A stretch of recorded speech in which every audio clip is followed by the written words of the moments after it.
Oh hey, oh hi, hello there. It's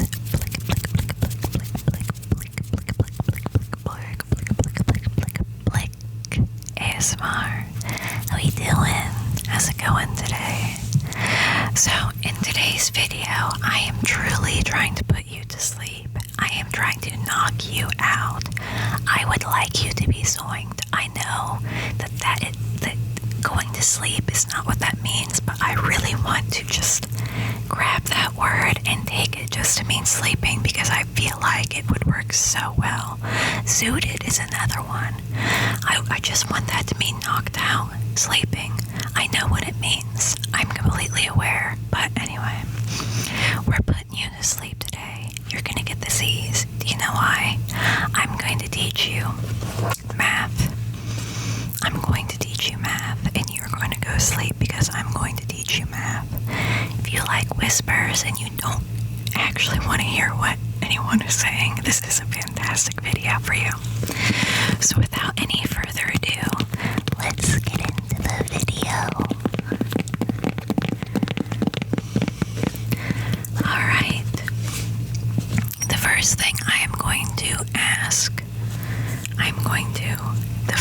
I'm going to teach you is real numbers. Do you know what a real number is? Answer at your leisure, or don't answer at all. Or answer things that you know are not correct. If it's a yes or no question, and you tell me iguana, that is completely fine. I'm not going to judge you, mostly because this will be pre-recorded. Anyway, it is often said that mathematics is the language of science. If this is true, then the language of mathematics is numbers. Numbers' earliest use occurred 100 centuries ago. 100 centuries ago. What is 100 centuries? Correct. In the Middle East, to enumerate items, farmers, cattlemen, tradesmen all used token stones or markers to signify a single quantity. For example, a fixed length of cloth, a sheaf of grain, or a head of livestock. Doing so made commerce possible and led to improved communications in the spread of civilization. Between 4 and 3, 3 and 4, 4 and 3,000 years ago, fractions were introduced by the Egyptians. The first use was to show reciprocals. Later, they were used to represent the amount when a quantity was divided into equal parts. If there were no cattle to trade, or an entire crop of grain was lost in a flood, what then? How could someone indicate the existence of nothing? From the earliest times, people had thought of a base state while counting. However, it was not until about the 5th century AD in India that 0 was added to the number system and used in numerical calculations. There was also a need for numbers to represent a loss or debt. In India in the 7th century AD, India went crazy with mathematics. Negative numbers were used as solutions to mathematical equations and commercial debts. Opposites of the counting numbers were expanding the number system even further. With the evolution of the number system, we can now perform complex calculations using these and other categories of real numbers. So, to classify a real number, numbers that we use for counting or enumerating items are natural numbers. These examples are 1, 2, 3, 4, 5, and so on. Every whole number that is not a negative.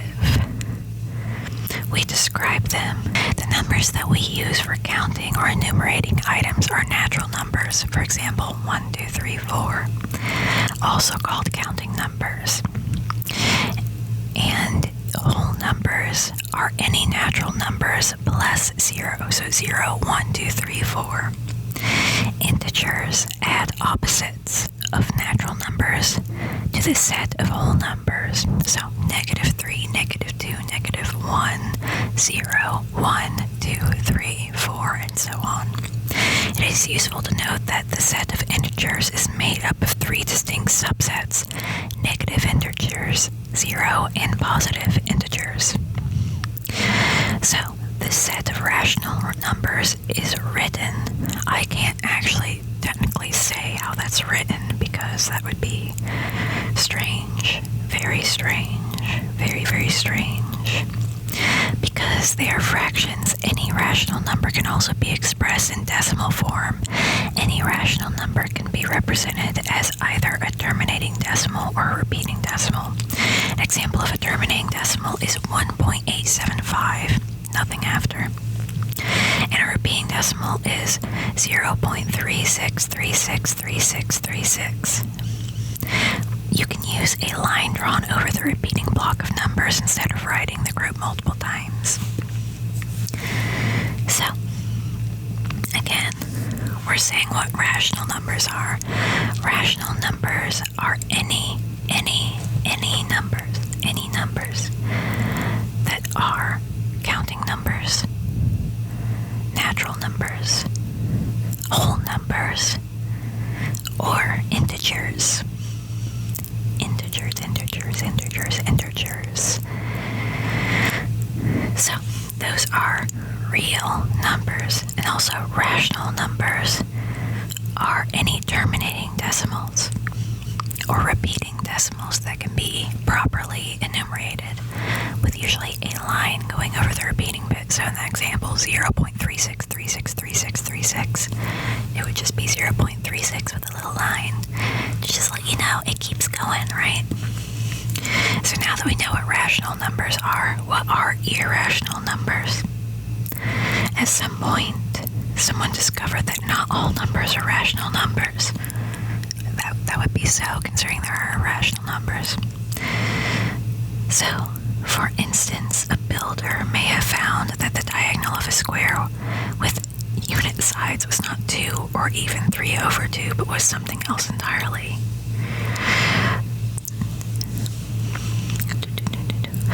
Numbers that are not to be expressed as fractions are irrational numbers. Irrational numbers cannot be expressed as a fraction of 2 integers. It is impossible to describe this set of numbers by a single rule, except to say that a number is irrational. If it is not rational, it's irrational. So, what are irrational numbers? Any irrational number would be anything that is not a repeating decimal and that is not very easily broken down into other parts.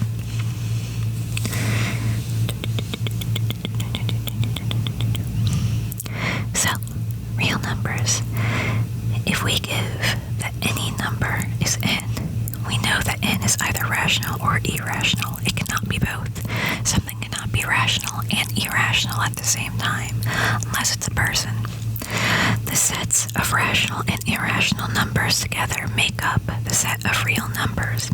As we saw with integers, real numbers can be divided into 3 subsets: negative real numbers, 0, and positive real numbers. Each subset includes fractions, decimals, and irrational numbers according to their algebraic sign. 0 is considered neither positive nor negative, but it is rational, not irrational. So, a fixed unit distance is used to mark off each integer on either side of 0. Any real number corresponds to the unique position on the number line, on the number line, on the number line. On a real number line, you could see a -5, a -4, a -3, a -2, a -1, a 0 right in the center, and then a 1, 2, 3, a 4, and a 5. As long as it is a real number, it could be represented on that number line. Obviously, if it was -6, it would be on there too. We're not going to just, anything that is past 5 on either side. So, beginning with the natural numbers, we have expanded each set to form a larger set, meaning that there is a subset relationship between the sets of numbers we have encountered so far. These relationships become more obvious when seeing the diagram.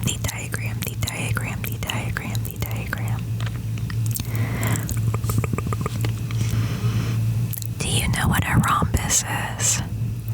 Are you still awake? Can you tell me what a rhombus is? Can you draw a rhombus for me? Can you? A rhombus. A rhombus. A rhombus. A rhombus. Do you know what a rhombus is? Are you sleepy? Can you tell me what a rhombus is? Can you draw out some Z's, but make it into a isosceles triangle. Isosceles triangle somewhere in that Z.